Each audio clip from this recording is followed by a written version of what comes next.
after all that we've said about social networks and mobiles, all these new trends, that's from that digital hype and digital high that we've been having. Let's come back down to earth and let's look at how are we going to make all this happen. And today we've got three fantastic guests who's going to give us their advice on how do we get started. We've got Ben Grubbs, right? And he's from Turner. He was at XeBay and Yahoo long time, and now he's at Turner Entertainment.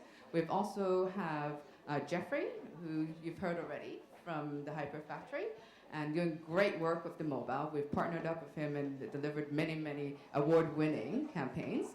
And of course, from Ogilvy Worldwide, Leth, who is the global digital lead for our group. So I'm going to pass it on to Jan first, and we're going to talk about, could you give us some advice on how should we look at digital and how do we bring that into our communications? Thanks. Thank you, Susana. It's such a broad question. It was a tough place to start. But I think if you go back to Brian's presentation this morning, and something I always focus on is the 4 E's he talked about. And so two specific ones, every place and exchange, I think I wanted to kind of demonstrate that a little bit. I brought a video of an IBM case, some work we did for IBM. And I really feel like I was in this new on-demand world. It's an on-demand marketing world. So to get consumers to actually agree to engage, you have to provide value, and it's a value exchange. So that value, as I think Jess mentioned and other people talked about, that value exchange can be either entertainment or information or utility or enabling conversation.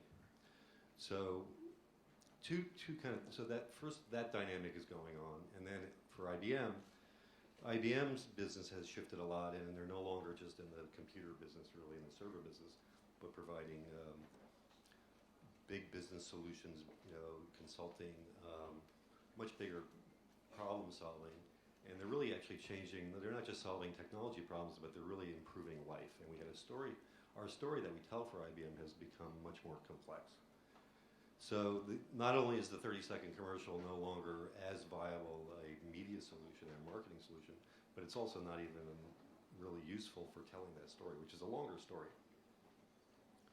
So we had to have solved this, and we took a lot of our money out of the TV media budget, really, and we started creating these mini documentaries, talking about stuff that IBM has done with National Geographic for the Scripps Institute, combating avian flu, and also we just shot one about their involvement with things like Harley-Davidson motorcycles. So I have a video that will maybe give you a little overview of this program, and then I can maybe talk about it for a couple more minutes.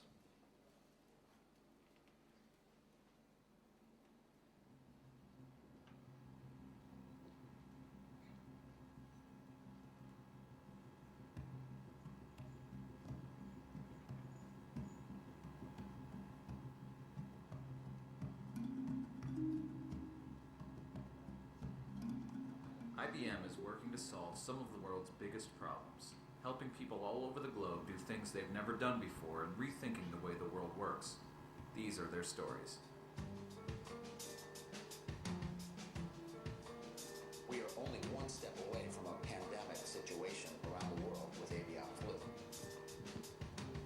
Nel 1836 la Felice prende fuoco, brucia tutta e viene ricostruita in un anno. In the aftermath of the attacks of September 11th, we simply had a new world of us. We enlisted some of the world's best filmmakers to document these stories. Stories not just of solving problems, but of changing fortunes and saving lives.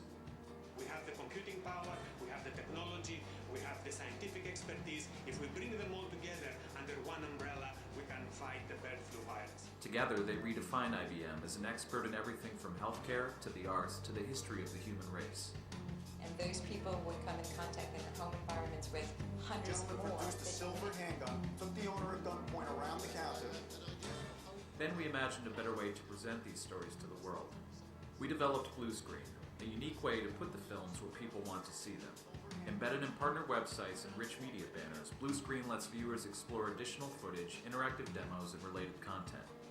Beyond the web, the films were also viewed heavily on business class in-flight video, downloaded as podcasts and onto mobile phones, and aired on Juiced and CNBC.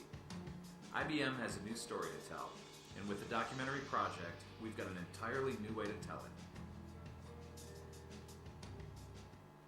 So I think what was really interesting on this project also was not just the creative and developing. So basically, as a brand in an on-demand world, you are in the content business. You're either in the content and functionality providing, because you have to have a value exchange or there's no reason to engage. But this was also really innovative. I didn't even know this. I was actually on a flight coming home from LA, and I was in business class, and they gave me my personal video player. And I'm looking through the movie choices, Atonement and Balls of Fury, and in between there was the IBM documentaries. Those were actually some of my choices for my entertainment time. And it's a perfect media placement to put that in business class on a long-haul flight. And it's a way for people to engage in the IBM brand. So I think it's a great story. I mean, it's just one way you can do things. But I think it illustrates how you have to really think about your brand as being in either the content business now or the functional utility business to meet that demand for a value exchange.